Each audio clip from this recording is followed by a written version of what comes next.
What's up, guys? This is going to be DC's Bailey back with another review of Superman and Lois. Episode 2, Heritage, was a amazing episode. I absolutely loved this. We get the episode starting off with, I think, a very interesting kind of moment with the Kents' move to Smallville finally. We didn't see it in the last episode. We finally did get it, and I thought it was kind of interesting. They used a moving company that was named Change of Pace because it really is a change of pace for them, moving from the big city of Metropolis into the small, quiet town of Smallville. That's really what this family is going to need with everything that is happening, with the boys finally learning who the father is, the possible emergence of Jordan's, maybe even Jonathan's powers down the road. This is definitely me a change of pace for them. Where in some ways it is going to be a little bit more of a quieter, more simple life, but it is also a change of pace because it is going to be a bit more exciting for them in a lot of ways. So I thought that was a really kind of interesting title and name for this moving company to have. So I really did enjoy seeing that, and it was really interesting to see how Lois and Jonathan really are kind of adjusting to this, because they're, as they say later in the episode, they're really the ones that are kind of giving up the most to help Jordan out, especially at the current moment with this move to Smallville. Jonathan really is kind of giving up so much, and it looks kind of like he is kind of losing his girlfriend, who does seem to be getting over the fact that he has moved hundreds of miles away very easily, a lot easier than I feel like he is adjusting to that move, especially with her. So that's going to be a very interesting takeaway from this. Is exactly how that's going to affect him in the long run, especially his relationship. Yeah, we did have the episode start off after the move scene with Captain Luthor attacking. I don't know if it was a plant, if it was a base, what was it, in Moldova. And we did see him not accomplish what he was looking for. He didn't get any kind of kryptonite. It really kind of upset him to the point where, he gets back on the ship, basically wanting to punch something. He starts punching the walls. And we can see how much this mission, if you want to say, really does mean to him, to the point where he's willing to do some damage big time, and he is willing to kill some people, as we did see. So it really makes you wonder exactly what happened with this Clark that apparently is from his world, this world that he is apparently from. What exactly happened? And we do get some clues later on in the episode, which I will talk about later on. But move straight from that straight to the Kent's back in the dining room of their house, at the Kent farm, talking about what is actually going to happen. And we learn that Jonathan has not yet received his playbook, which is honestly going to be a big deal, because it's going to affect the way he's going to be able to adjust to the new team that he's on, and not just that, but adjust to the new way he has to play games, the new way he has to exactly move forward. And we later learn that Sarah's boyfriend, Sean, he and his friends made sure that that's not going to happen. So we are seeing some repercussions from Jordan's kiss with Sarah in the last episode, and exactly how it's not just going to affect Jordan, which we are, I'm assuming, going to see that fight between him and Sean that we get in the trailer in the next episode, but how it's also going to affect Jonathan by extension. And it is really, truly affecting him. But not just that, we also find out that Jordan's not going to be allowed to go to school, because Clark and Lois really don't know how exactly his powers are working. They don't know exactly how strong he is at the moment. They don't know if he's going to fire another heat vision blast off, or as they call it, an ocular blast. They really don't know exactly how to handle the situation at all. And the answer is you just can't go to school right now. Which we also later learn is it's also an excuse for Clark to take Jordan to the fortress finally, and show him exactly where he comes from, because we do get that nice scene, something that I've been loving and I've been wanting to see for a while, exactly how advanced the fortress is. Because we kind of got to look at that back on Supergirl. We also got some appearances of it on Smallville. In the Christopher Reeves movie, we got the fortress, but it was never really truly advanced to the point where I felt like it always should be. I've always had the feeling that, it's going to be holographic technology, which is able to show off exactly everything inside of it. We did get that with the demonstration of what had happened on Krypton. I was kind of hoping that would kind of take over the entire room, because I felt like that space was perfect for that. It's a blank slate in that room. I felt like that would have been perfect to bounce off the walls, which we didn't get, which I was kind of disappointed about. And then we got, what I loved was, finally we get Jor-El in holographic form, which we got in the Man of Steel movie. But I did like the way they did it here a little bit more. I loved the suit they had for Jor-El. It's kind of reminiscent of what we had on the animated series, kind of mixed with the Christopher Reeve version of the character's uniform, with a little bit mixed in with the comics. So it was kind of a nice mix of all three kind of looks. So that was a really well done look for the character. And I did really love finding out exactly where Jordan's name comes from, and that he is named after Jor-El. I hadn't even thought of that possibility, so it's very cool to see that aspect of it. And we did learn that Jor-El was excited. This is really the first time we've ever seen kind of really any true emotion from the character. He's always been kind of standoffish, aloof. He's always kind of come off as just a program. So it was really kind of cool to see him get kind of excited over the prospect that the L family line would continue through Jordan. So yeah, it was really well done. I really did enjoy that, and I kind of look forward to more of that aspect. We did kind of get a little bit of a disappointment with it towards the later of the episode. I'll get to that a little bit later as well. But yeah, I thought that was a really well done scene. Now, while Jordan and Clark are off at the fortress, you do have Jonathan going to school. And we did learn there that Sean and his friends had kind of messed with Jonathan by not sending him the playbook, by ensuring that he didn't get it. So he didn't look good on his first practice. He didn't know what was happening. He didn't know any of the plays, and it made him look very bad in front of not only the coach, but the entire team. And this is payback, unfortunately, by Sean to Jonathan as an extension of Jordan due to the kiss.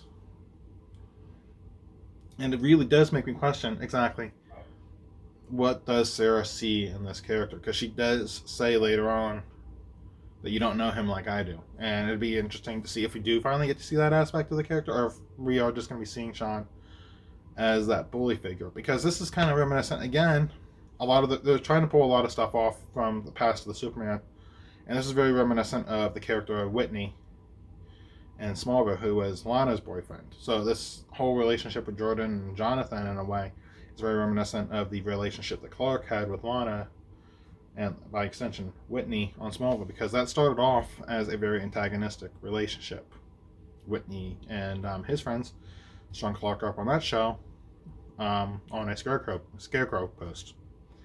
So it'd be very interesting to see exactly how that proceeds. And like I said, if we are going to be getting the more gentle side that Sarah knows of the character. Now, we then move into what I really do love, and that is Lois's character. We get to see who exactly Lois is. I mean, the way we're introduced to her in this episode, other than as mother figure, which is what we are introduced with her in this episode, is we get introduced to Lois Lane, the Pulitzer Prize winning journalist. And we do see her at the diner going over, researching exactly what Morgan Edge is doing. And it's there where she runs into Lana and Kyle. And again, Kyle's kind of antagonistic. Lana is a little bit less so. But you are getting, I feel like, a slight jealous tone to Lana every time she kind of addresses Lois. It's kind of a guarded kind of tone that she has with them. You can kind of tell when she's talking to Clark, it's kind of, voice gets a little bit more elevated. She gets a bit more happy sounding. With Lois, it's a more lower of a tone. Again, it's a bit more guarded with her. So that's going to be interesting. You do get that kind of like, again, another triangle with those three. And with Kyle, kind of, you get slightly, again, a bit more antagonistic. And we do learn that he is part of the city council when they run into the mayor. So that's a really interesting part of the character. And we do learn through this episode that he's not really as much of a jerk. The reason he is acting the way he is because he does care about the town and he does want to have these jobs that are supposed to be being produced by Morgan Edge. And he's really trying everything he can to ensure that that happens. Even, he's almost like a fanboy at this point for Edge because he's just so happy that jobs are finally coming back to Smallville. People are going to be being able to get paid again. Hopefully people won't be losing their firms, and that's very understandable. But I do feel like in a way he's kind of blinded himself to what he's being told about this character, about this person, to the point where he just doesn't want to listen. He's actually even researched the character, the person, and he has researched things that have happened, and he still kind of puts it to the side, saying at least he's bringing money. I don't care if he's done this in the past, at least he's bringing jobs, which is, again, is understandable. But you also get Morgan Edge, you can see the manipulative aspect of his character when he does show up at the city council meeting and Lois starts to question him. He can easily turn the tables on her by turning the entire town against her. And that's exactly what he does. It's exactly what he tries to do. When Lois brings up past enterprises he's had with other small towns, such as a place called New Carthage, where he kind of promised all these big numbers and big jobs and everything, and all he was able to produce was about half of those results. We find out from Kyle, who researched this, as well as Lois, that it was because the town tried to unionize and Edge didn't go for it, so he left. And Kyle, again, he doesn't care about the union or anything. He just wants to have these jobs, and he doesn't care how it happens. So it'd be really very interesting to see in the future, in the next coming episodes, exactly how the Morgan Edge storyline is going to proceed, how Kyle's character is going to develop throughout the show, if he is just going to remain just this fanboy of Edge where he doesn't want to hear the truth, he doesn't want to kind of see what's going on because he cares so much about the town. He's kind of blinded himself. And how exactly Lois' story is going to progress. Because we did have a big event at the end of the episode. Especially where her character is concerned. So that's going to be very interesting to see what happens. One of the reasons we do not have Clark showing up at the city council meeting is because we also have General Lane showing up at the Kent farm, going over exactly what happened in Moldova with Clark. And it's very interesting, this dynamic between the two Because I feel like we're so used to these two having such a combative relationship in the comics, to the point where, and other media, to the point where General Lane has actually created a task force to fight Superman, and we do get a hint of that later in the episode. We do get a hint of that task force coming up, and it'd be really very interesting to see if that happens on this version of the world, or if it doesn't happen, because something happens again at the end. This episode was full of surprises and full of twists and turns of exactly what can happen and possible outcomes.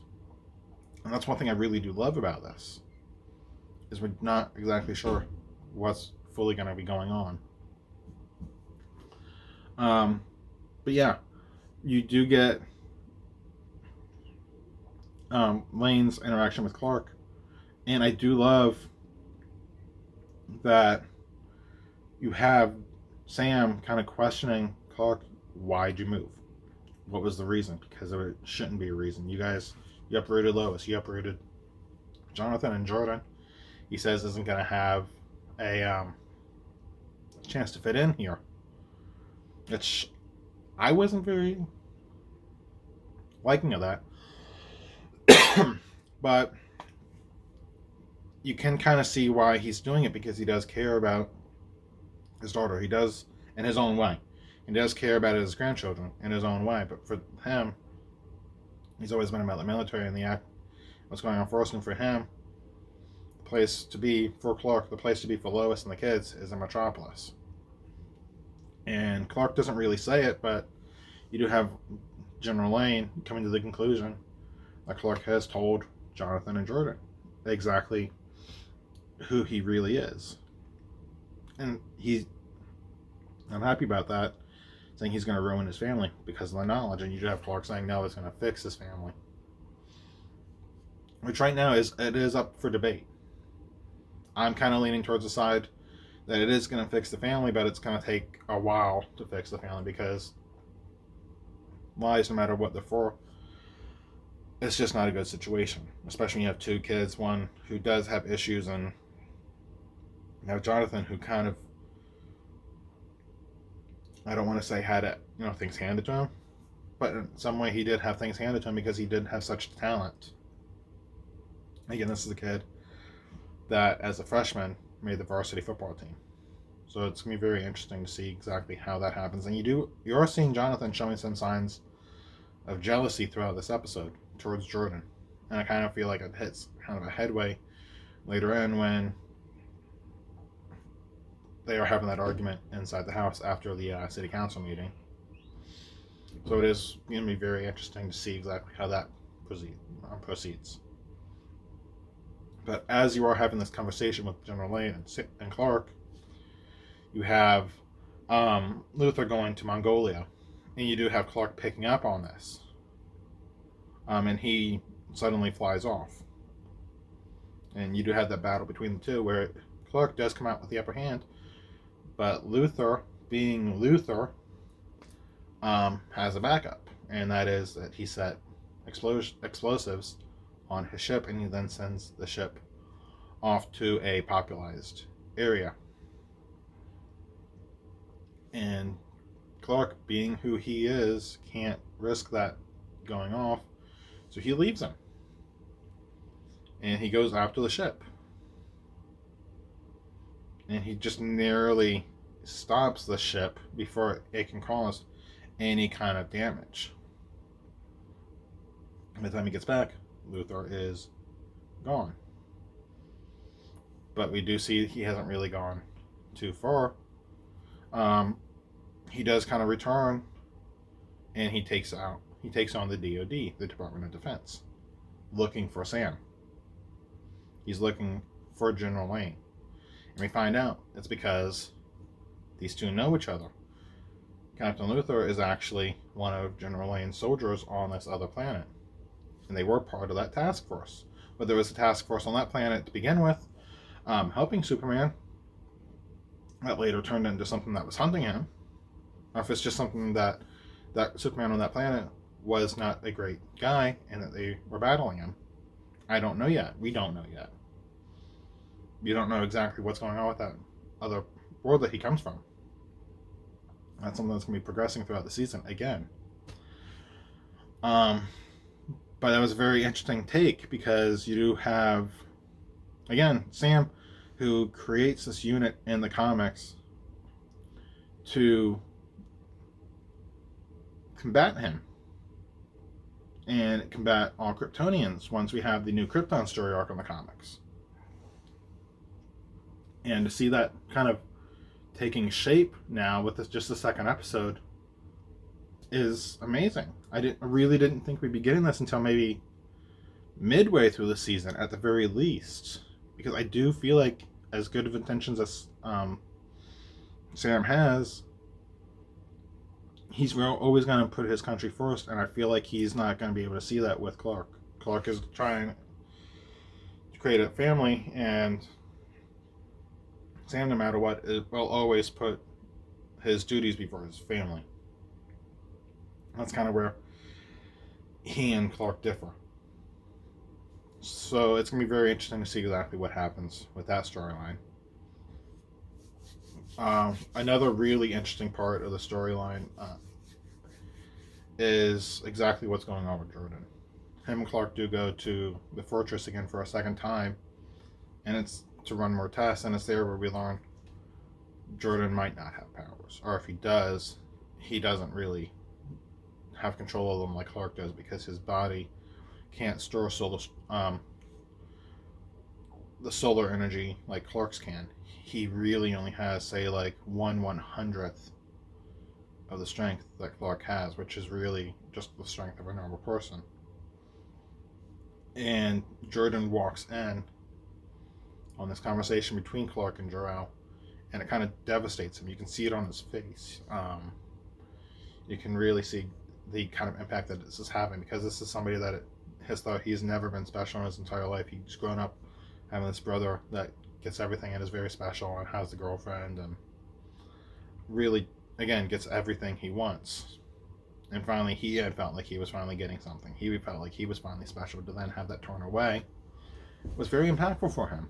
And I really do love this moment between him and Jonathan when he finally gets back, where Jonathan tells him everything that happened. Jordan kind of guesses what had happened. And Jonathan tells him what happened, and Jordan tells him what happened. I feel like you do get this brotherly bond in this moment too, where Jonathan says to Jordan, "I don't care what anybody says. I know you better than anybody, and you have powers. And if no one else will believe it, I'll help you."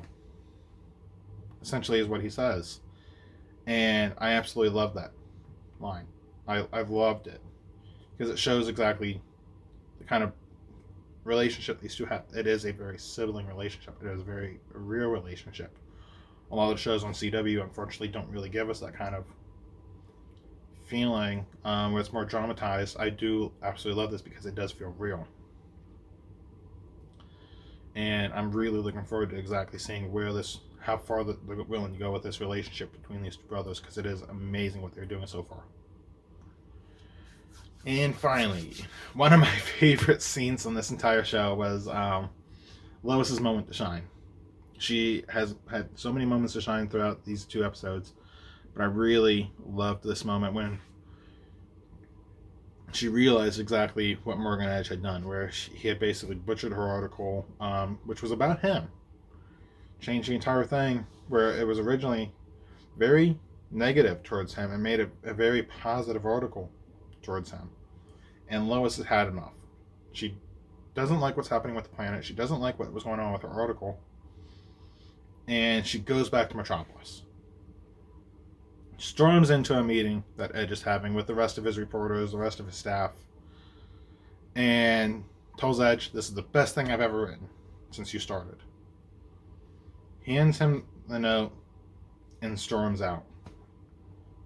And the next thing we see is her walking into the Smallville Gazette and taking a job with them. And the final part of it is Edge opening up the letter, showing his secretary the 2 words that Lois had written. and it was I Quit. I felt like that was such an powerful moment for her character because throughout the comics, she's really been with only one thing, and that's been the planet. And for her to leave it was a big deal. I would have loved them to have cast a Perry White in the show, and hopefully we do get a Perry White and a Jimmy Olsen, because I would have absolutely loved to see the reactions to this. I would have loved for Clark to have been there and us to see his reaction. Unfortunately, we haven't gotten there yet. I really hope like I said, we do get a Perry White, and hope we really do get a Jimmy Olsen, because those two are like a father figure to her and a little brother figure to both her and Clark. And I would absolutely love to see how they would react to what, not only Lois quitting, but exactly what is happening with the planet. So hopefully we do get that down the road. That said, I'm going to be signing off right here. Everyone have a great night. I will be back possibly doing a little bit of a fan casting in the next day or so. So look forward to that. Other than that, everyone have a great time. Hope you like and subscribe, and I will be seeing you next time.